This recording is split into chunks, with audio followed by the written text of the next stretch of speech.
at the age of 12, was approached by an online predator. The individual started engaging in basic conversation with her. It's the grooming process. Yeah. Someone can be groomed and locked in a matter of just minutes.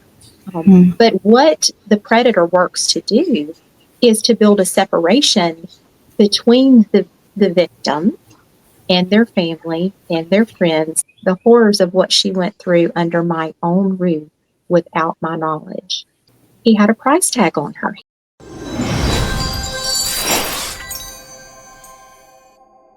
Good morning, everyone. I'm Destiny Dawn, and this is the Destiny Dawn Show. Today, my guest is a mom whose teenage daughter was nearly a victim of human trafficking when she was able to find out about it and stop it from happening. She shares her story to create awareness in the hopes that this can be prevented from happening to anyone else. So let's welcome mother and real estate agent, Cricket Viger. Yes, hello, Cricket. How are you doing? I'm doing well. Thank you so much for having me. Well, thank you so much for coming on the show, and thank you for your courage to share your story, because it really is important for us to share our stories so that other people can be aware that these things are real and that they're happening.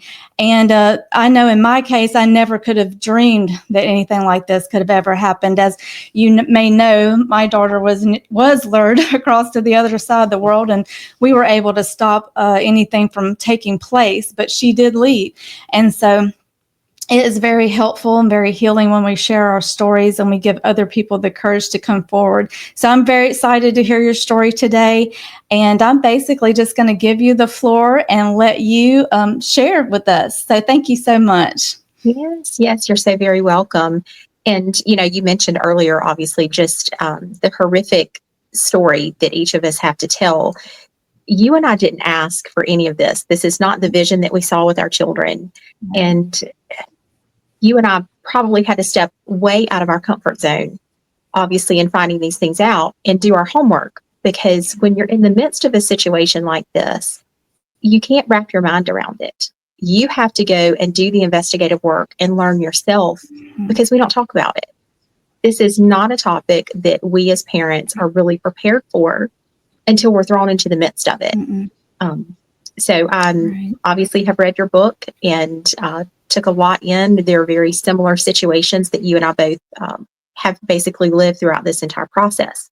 But yes, our daughter, Brianna, who is currently 22, that at the age of 12 was approached by an online predator during her first few weeks of middle school. And I think that's a very key factor right here that parents really need to use as a takeaway from this conversation, is that there are points in our children's lives where they become more vulnerable to online predators and essentially strangers who are looking to do them harm rather than good. And that transition from elementary school to middle school is one of those timeframes, but also from middle school to high school. And we can't also forget about the fact that whenever they tend to leave our home or leave our residence, making that transition from high school into college. And the reason for that is they're going from a very concentrated population of individuals that they've been surrounded with by years and they're familiar, into unfamiliar settings. In Brianna's situation, she went from Sims Elementary School to Sims Middle, which just so happens to be the largest middle school in the state of Alabama. There are 7 feeder pattern schools that actually feed into Sims Middle. So as you can imagine, going from 5th grade to 6th grade, she's in the midst of hundreds of kids that she's never laid her eyes on before. And in today's society, what we find with most of our young teens and teenagers and even young adults, they seek so much of their validation through social media, with the number of friends that they have, the number of likes they're getting on posts, and the number of commentators that they receive. And that's not true friendship. But in her situation, her vulnerability, I will say, is that she was very studious. She was well liked by students and her teachers. She had an older sister that really set a great path for her. So everyone was somewhat familiar with her stepping into that role, but she was nominated as class representative. And in the midst of that, it was her responsibility, hey, we have a test on Friday. Don't forget to bring your field trip money, or, the teacher needs these forms signed by your parents. she was the go-between between the teachers and the students. Well, that required her to get points of contact for those individuals, whether it be through social media or just a basic cell phone number, not necessarily email addresses. But that's how she was communicating with a lot of her peers. So in the midst of her trying to add individuals in return were adding her. And this is where our children make the biggest mistake. But I can't stop there and say that the children are the only ones that make that mistake. We as adults do it as well. So a lot of what we talk about today, we can also put ourselves in almost a self-check mode because we're guilty as well. If someone sends us an invite on social media, do we really ask ourselves the question, how do I know this person? How well do I know this person? Mm-hmm. And do I know them well enough to allow them access into my world, into my social media world? Right. And in this situation, she was going down the list and clicking accept to all of the invites that she was receiving. Mm. In that moment, there was a fake profile that infiltrated her system. It looked like a teenager. Mm. The profile was laid out like what you would expect a teenage profile to be laid out like, but it was not. It was an individual on the other side of the country who had dual citizenship between the U.S. and Mexico. So he was openly crossing the border on a regular basis. Wow. But we don't ask ourselves that question a lot of times. It's like, oh, yeah, well, they're friends with this person that I know. So, yes, I'll accept them. We need to treat our social media the way we treat the front door of our homes. If someone knocks on our door, Right. first thing we do typically is we peek out the window. We want to know who's there. You know, is this someone I know, someone I don't know? Am I expecting a delivery or not? Right. But we don't necessarily just open the door and allow them access into our home. So that should be step one. We really need to make that assessment across the board. And with that, if we don't trust that individual, if we don't feel like we know that individual well enough to let them in our home, why are we allowing them access to our social media? Right. From there, they're able to paint the profile of who our family is, who our friends are, what our interests are, where we work, where we go to school, our likes and our dislikes. They learn a lot about us without ever having to engage in a conversation. Right. So in this particular situation, the individual started engaging in basic conversation with her. Very simple as, how was your day today? Mm-hmm. And she simply replies, good, how was yours? But it started right there with a very simple conversation with someone that she thought she knew, wasn't sure that she knew.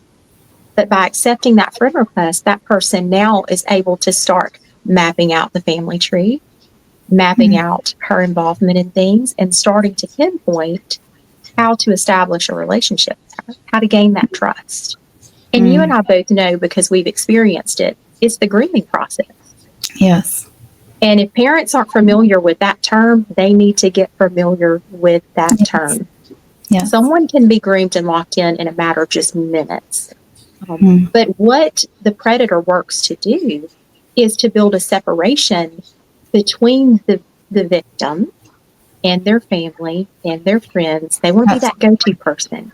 They want to be that confidant. They're going to be the ones when all teenagers talk about their parents. So let's just go ahead and be real about that. They don't always agree with us and they want an outlet. But that predator is going to groom them in such a way to be very agreeable with our children because they want that distance and that disconnect between us and them.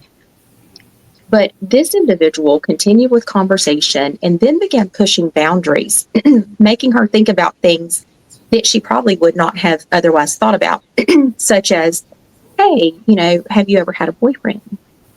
Well, no, boys are gross. I'm in the 6th grade and I'm not interested. So can I just ask you a question real quick? Was this individual male or female? Male. Okay. And it looked like someone her age? That's correct. Okay. That's correct.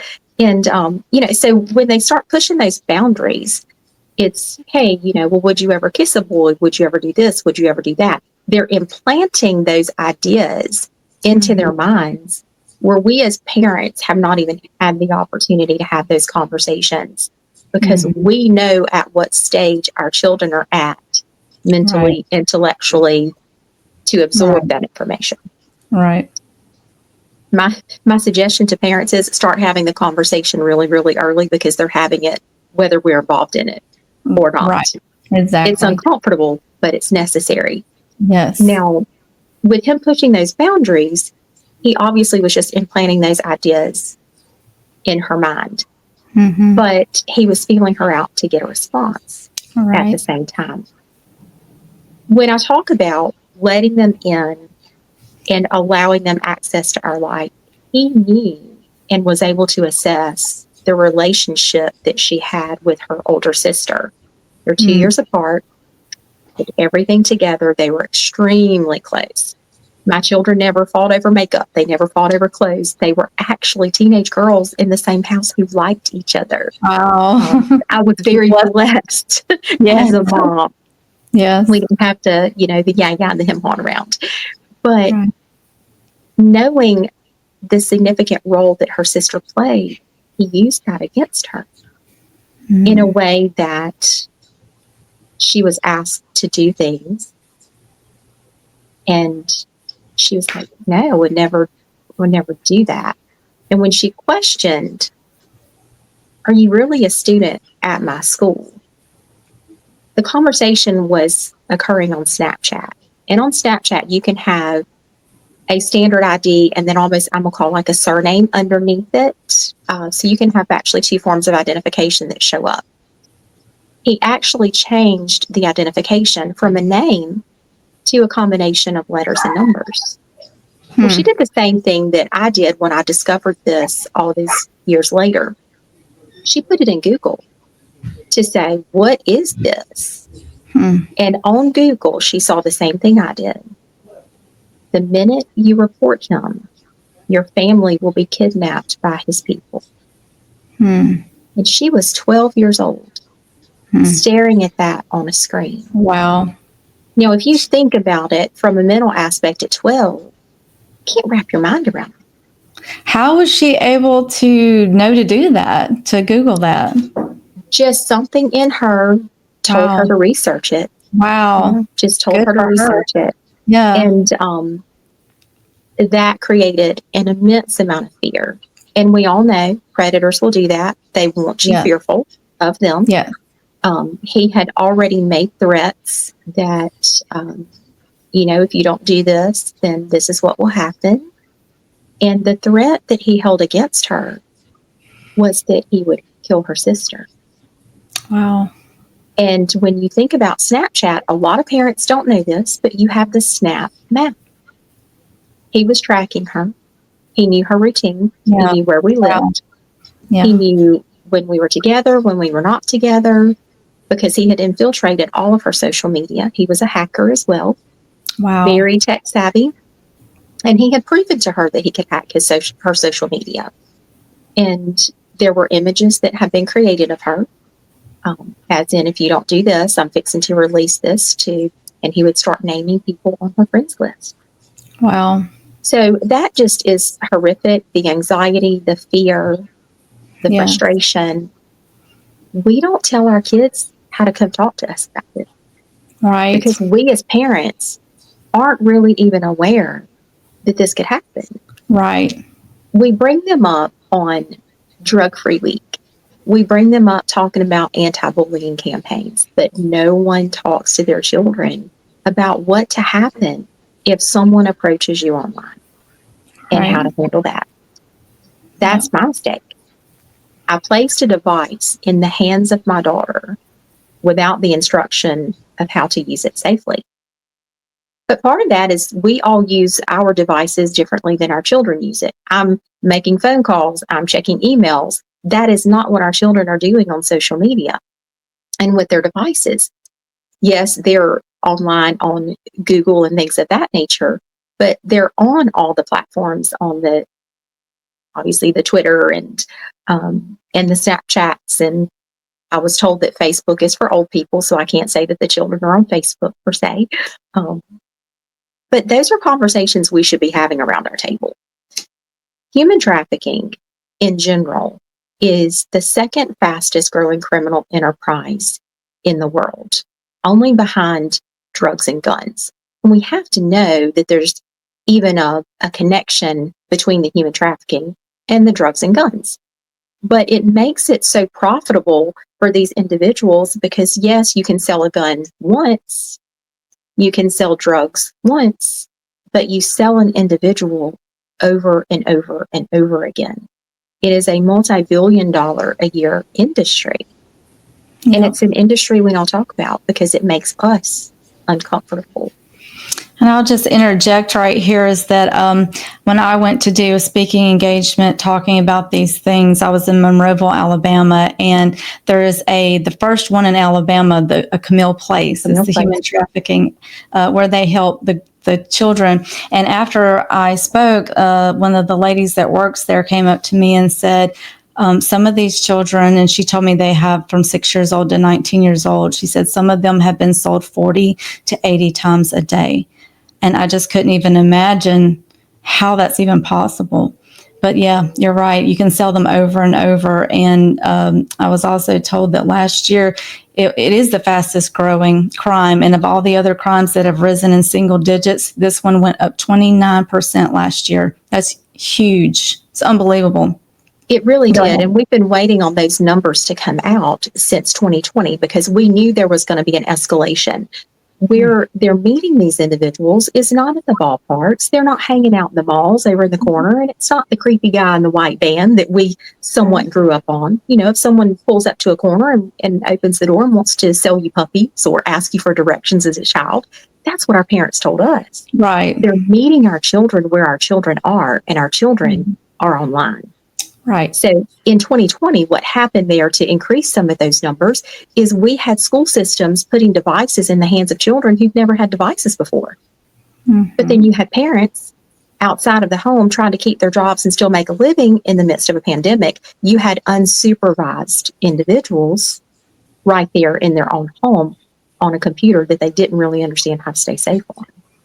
Yeah. I understand learning has to continue, but this is unfortunately a result of what we have to supply. I remember the first time that my youngest son, we were waiting until our children turned 16 when they were driving to give them a phone, which I did with my daughter. But my son ended up at 15, got his a year earlier because his teacher said that they had to have one to be able to get their homework. And I was thinking, this is ridiculous. But yeah. So it's somewhat been forced on us, whether we were ready for it or not. And I do get asked at speaking engagements, primarily by parents and grandparents, at what age would we or should we give a child a device? My response has become very simple. When you're ready for them to lose their innocence. Amen. And they're getting them at 1 year old. I know. When we put that device in their hand, we are no longer in control of what they see, of what they have access to. We've just given them access to the world. The world. But what we're talking about today is very preventable with conversation, opening up that dialogue. Yeah. We don't have to throw a ton of money at this. We need to be talking as families around the table, around the dinner table, and just reinforcing to our children that if something makes you uncomfortable, bring it to us. Ask. Let us figure it out. We're the moms. It's our job to intervene and step in and, obviously, and protect our children at all costs. You know that very, very well. Yeah. But at the same time, I'm going to say this in defense of you too. Those children were given to us. Outside interference is not needed. It is our job to parent and protect our children. If we need help, we'll ask for help. Exactly. But God gave them to us. Yes, God gave them to us. So I obviously stand firm in that situation. But even in talking about that for a minute, when we went through everything we went through, we battled it in silence because we knew the community could not accept what we were going through. They could not understand. And when your children are in such a vulnerable state already, we can't have all of this happening with them. So no one knew what we were going through. We had to maintain a normal lifestyle. We're out in public and we have smiles on our face. We can cry when we get back within our own doors. Right. Mm-hmm. Yeah. But we don't need the other influence in that negative capacity weighing on our children, their physical and mental health and well-being. Yeah. But going back to Brianna's situation, when he threatened her at 12 years old, that if she didn't comply, what would happen to her sister would be obviously that he would look to kill her. She sent the photo that he asked for. She didn't know what to do in that moment. And from there, it began to spiral. He basically had her. He was using that against her. If you don't do this, I'm going to send it to everyone. What will they think if they find out what you've done? What will your parents think? What will your youth pastor think? What will your teachers think? Mm-hmm. And just pressing the fact that he would destroy her if she did not continue to comply with his demands, all with the threat still hanging over the head of my oldest daughter. Mm-hmm. She lived with this for 3 years. 3 years he was selling her online, streaming her. And when you think of human trafficking, we think of in person. Human trafficking is now just as much of a digital crime as it is a crime in person. Mm-hmm. The same things still happen. There's still monetary, obviously compensation happening there. Someone's getting all of that, but it's the duress, it's the force, it's the fraud, it's the coercion, it's all the things that still happen in person, but now they're doing it online. And it makes it very difficult on law enforcement to try and track, get the evidence, and pursue prosecution. But in our situation, he was still following her. He had a price tag on her. He just needed to get his hands on her. So he physically had her sold. So was he selling the photos of her, or he was that was his way of marketing that he was going to actually get her physically? And all of the above. Okay. And you didn't know anything about this yet at the time? I didn't. So what happened that brought everything to light was we were in Las Vegas for a national dance competition because she and my other daughter both were competitive dancers. And it wasn't unusual for us to travel during the summer to different conventions.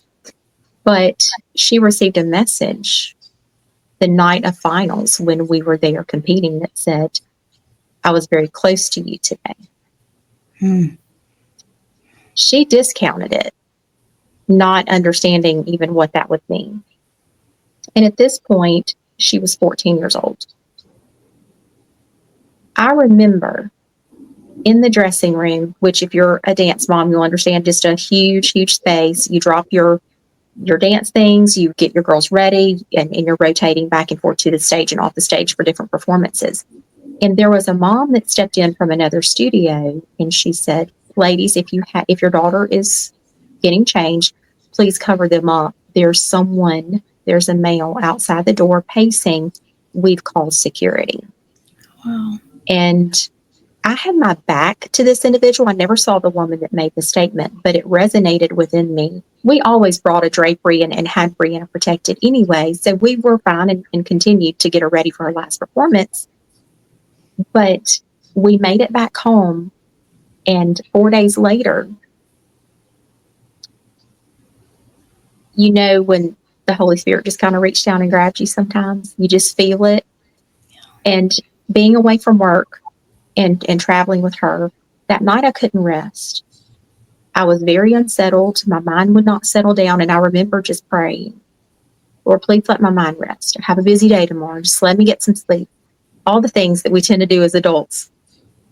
And when I tell you that it's like the Holy Spirit reached down and just grabbed me to get out of it and go to her room. Wow. So I immediately get up, make my way to her room. Of course, it's summertime. Her light's on under her door. And as I open it, she's sitting up on her bed with her phone in her hand. And I open it and I say, "Well, why are you still up?" I just couldn't sleep. And the phone flips over. Red flag, moms. If they ever have the phone like this and the phone goes in that down position, red flag all day long.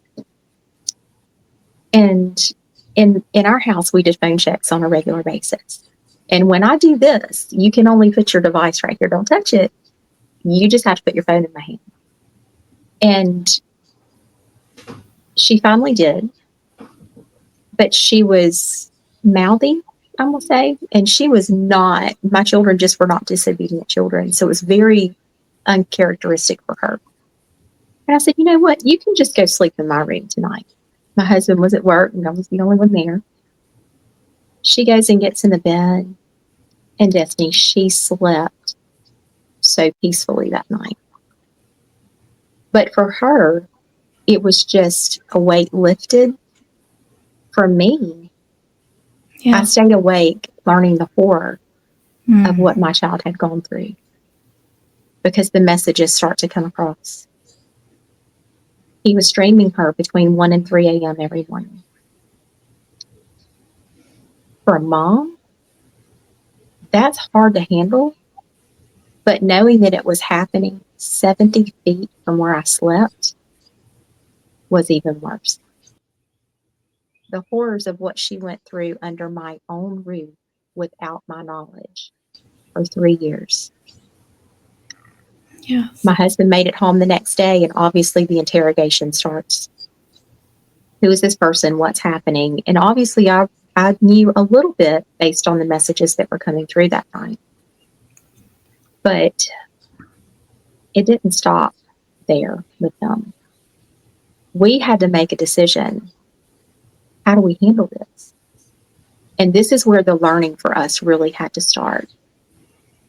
You've disseminated inappropriate photos across state lines on a device that's in your father's name. Who's responsible for that? State lines is federal. Is it him? Is it her? Who's going to be held accountable? Right. For what's been shared here? And we didn't have those answers. But we also knew the magnitude of the situation by this time, that we had to keep her safe. Right. And in order to keep her safe, we had to get law enforcement involved. So to sit my child down at the age of 14 and tell her, in order for me to protect you, I have to call the police. But based on what you've done, you may be arrested. Because I don't know that they're going to view you as a victim. That's a hard conversation to have. It's a hard decision to have to make. Mm-hmm. But ultimately, we knew that her safety mattered. And that's all we were concerned about. Right. This is where the disappointing part comes in. We do take it to law enforcement. I provide them with all types of information. And although I'm a real estate agent now, my job previously was communications director in the 911 center. I worked alongside law enforcement, medical, fire personnel, all the things. So I was not an uneducated individual in the realm of reporting and how to deal with law enforcement. Right. It was so hot. It was in the middle of July. We were standing in a parking lot because he wouldn't meet us at our home, had to meet at the substation. He never got out of his car. We're blazing in the heat, explaining this to him. The police officer. Mm-hmm. And the deputy rolls his eyes and says, I can put this in as harassing communications because that's what it is, but I can promise you it's not going to go anywhere. That's the wrong thing to tell a mom. Mm-hmm. And don't ever roll your eyes at me. Exactly. Yes. That demeanor, in my opinion, was so unprofessional. But we now speak on a regular basis to law enforcement today because we want them to understand this is not harassing communication. This is not what this is. And I understand that it needed to go above his pay grade, which is exactly where it went, because she now has an FBI file in 3 U.S. cities and one in Mexico because they Good. deemed that this was not harassing communication. Good. It's understanding that if you don't know, call someone who can get you the right answer. He didn't Right. know, but he wasn't willing to call. Right. Now, I'm going to take you back to the mom who made the statement about, hey, cover your girls up. There's someone pacing outside. I was able to call and make contact with the hotel and the venue for them to pull video that verified that's who it was. He was outside of her dressing room. Wow. We were that close. So thank you to that mom, whomever she is, wherever she is, for making that statement, because it resonated. I remember it like it was yesterday. But in our situation, yes, I had to go to the FBI. Yes, they handled all that they could. But he didn't stop tracking us. He hacked into her therapist's files with the communication between she and the FBI, deleted all of that. He hacked into all of my information, all of my accounts, into our phones. And he continued that for another 3 years. So for us, it was a 6-year-long journey, the 3 years that it was isolated with Brianna, and then an additional 3 years where we knew he was there, and he made himself known. So you didn't really know he was able to hack into all of this? You just didn't know how far it was, how far reaching? I was having to communicate with the FBI through what we'll call snail mail, the United States Postal Service. Anytime I had information, it physically had to go in the mail and was sent out to them in California. Her file started here in Mobile. It then went to Los Angeles because he was a resident of South LA, lived with his family there, but was a dual citizen between, like I said earlier, the US and Mexico, where he resided outside of Mexico City in a town called Jalisco. And that is where the file eventually went from LA to Mexico City. I was in my office on a Friday night around 7 o'clock, I'll never forget, when the LA agent called. And she said, we verified everything you've given us. Who he is, where he is. We have eyes on him in Mexico. And I need you to understand, you need to be very concerned. He is extremely dangerous.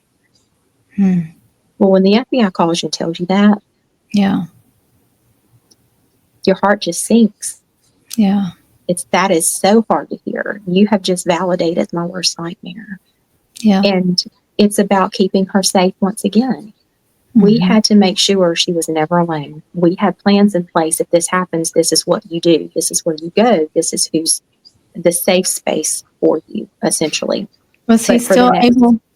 I'm sorry. Was he still able to be tracking her at this point? He was tracking me. She had no social media. She had no devices. Right. Everything was stripped on that side. I logged into all of her accounts on my device, and he was still tracking me. That elevated our case a little bit with the FBI because it proved that he was still there and present. Most individuals, and this was very unusual in our case, most individuals, once they know law enforcement's involved, they throw their hands up and they move on to the next victim. That wasn't the case. He was still very heavily pursuing her, even after he knew law enforcement was involved. Wow. Unbelievable story. Yeah. My heart goes out to you. That's a long time to be dealing with something like this. It is. And people ask her today, well, do you think he's still there? Do you think he's still after you? She's like, no. If you think about it from a human trafficking standpoint, the average age is 12 for victims. That is the average age. The older she gets, she's pretty much aging out. They want the younger. The kids. They do. They want the kids. Yeah. And you said she's 22 now. She's 22. And how is she doing? Look 12. She looks very young, but. And how is she doing? She's wonderful. She's wonderful. And that's where her nonprofit actually became established. Brianna went on to compete in the Miss America organization with Miss Alabama.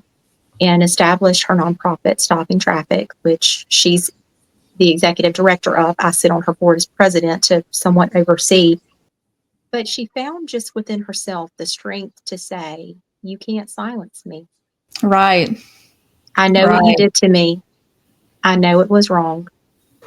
I'm going to now go out and work to protect the others, to save those that are younger than I am, to help bring them out of these situations. So we do a lot of education. We do a lot of advocacy work. We're very familiar with Camille Place. When they bring in a young lady, we supply them with laptops so that they can continue their education right there within the home. If they have a need, whether it be clothing or different supplies, we work to supply those for them. We just work very, very closely with them since we're in South Alabama as well.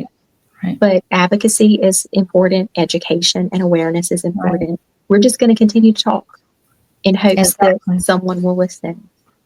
That's she right. has That's pursued a degree in criminal justice with a minor in business. And right now she is in her master's program with the University of New Haven in Connecticut for cyber crimes and also, I believe, financial crimes as well. So she is going to be in the law enforcement arena for a while and going after the bad guys. Well, good for her. That is just so good. I mean, to continue to have a voice, continue to speak, and not to let them make you afraid, and just to actually turn it around, turn it around to where it actually, that pain and everything that you went through, that you can use it for good to help others. And, well, I'm just so proud of her. And I know you are too, to be strong and to be able to continue on a legacy like that.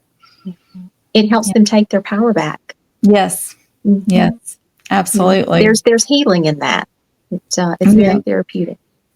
Yes. And for me, I just go where she tells me to go. She gets to be the boss in that arena. It is, of course, her story to tell. I never speak out without discussing it with her.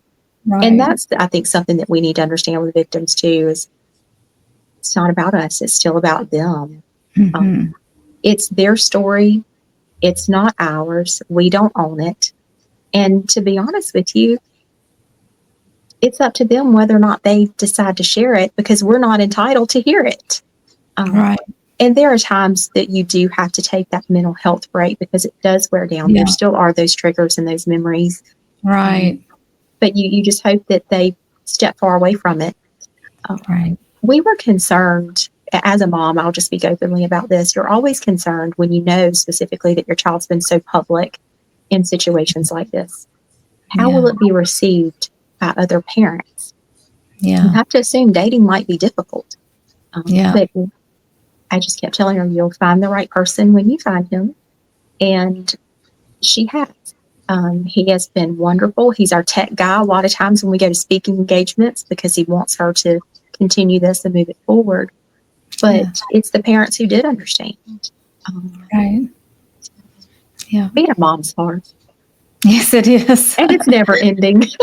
That's right. It doesn't stop when they turn 18. That's for sure. No, it does not. It doesn't get any less expensive either, is what I'm finding.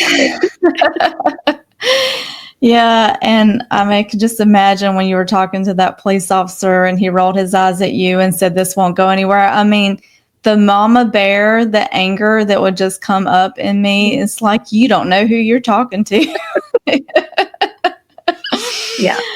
I mean, oh my goodness. I know. And it's, you just pray that everyone understands, but they don't. This is you have to allow your mind to go to very dark places to really deal with what we dealt with. Right. It's not normal behavior. It's not normal thought processes that occur there. There's an evil that brings this about. Absolutely. It really is. And people ask me all the time, well, what about, are you going to talk a little bit about faith or Christianity? I'm like, you have to have faith to go through what we went through. Yeah. You just have to. Because at times you feel like there's nothing else you can lean on. Right. But, at the same time, I encourage people, if you know someone going through these situations, don't be the one that adds pressure and weight. Be the one that lifts. Carry them when they can't carry Right. themselves. Hold them when they don't have the strength to stand. Just Right. be there. We don't need you to talk. Sometimes we just need you to be present. Right. Exactly. Just need Don't you to fix listen. my problems. They're my problems. But, Right. just to have a warm body is nice sometimes. Yeah, just your presence or just to Yeah. listen. Absolutely. Mhm. Well, I've been very, very blessed by your story today, and we do share our story in hopes that other people will listen. And the sad thing is that a lot of time they still think, "Oh, it won't happen to me." They still think that that it's just something that happens to other people, and they don't listen. They don't learn from other people's mistakes, and it's unfortunate that sometimes people have to learn the hard way. And I just pray every day that there are people that won't have to. So I really thank you for bringing your story to the forefront. And Absolutely. is there anything else that you would like to leave with our listeners today? Yes. So, just a few things I'm just going to say somewhat takeaways. We always think about human trafficking as something that does happen in third world countries. And the Sound of Freedom movie, although it was a great movie, I wish they would have made it US based. The United States is the number one consumer and producer of child pornography. We are the demand right here. So to think that it only happens outside the country, that is not the case. But also where you and I live here in South Alabama, Mobile is the number 2 hotspot in Alabama for human trafficking. The Wow. I-10, I-65 corridor, although great economically, is the one thing that makes us number 2. Yeah. I can put you on a plane, on a train, in a car, in a boat, it doesn't matter, and have you in multiple states in a matter of minutes or in international waters. So for those of us who live here, we don't need to discount. It does happen here. It happens right here. But also feel free to visit our website at www.stoppingtraffic.com. That is, it's a great resource. There's Brianna's personal story in her own words in a video that's on there. But we also have an online safety pledge that you can print, go over with your kids. It's just little tidbits to start the conversation. Yeah. But we always leave it with this. You've now heard us. You now know. You can't say you don't know. Carry on the conversation. Everyone listening to this either knows as a child, as a grandchild, has a niece or nephew, or friends that have children. There is someone that they can share this message with. And if we share the message, then we're apt to save a life. Absolutely. Well, I'll leave it at that. Thank you so much for being on our You're show welcome. today. You have a great day. Thank you. You too. Well, I hope that this story has encouraged you today to continue having those uncomfortable conversations with your children. We have to let them know that they can trust us, like Cricket, how she was able to connect with her daughter and let her know that it was okay and it's okay to have these conversations. You've got to be able to talk to your kids and they've got to be able to trust you. And so I hope that you will leave a comment below, and I hope that you'll go to her website, stoppingtraffic.com, and I hope that you'll join us again next week in the next video. Thank you so much for watching.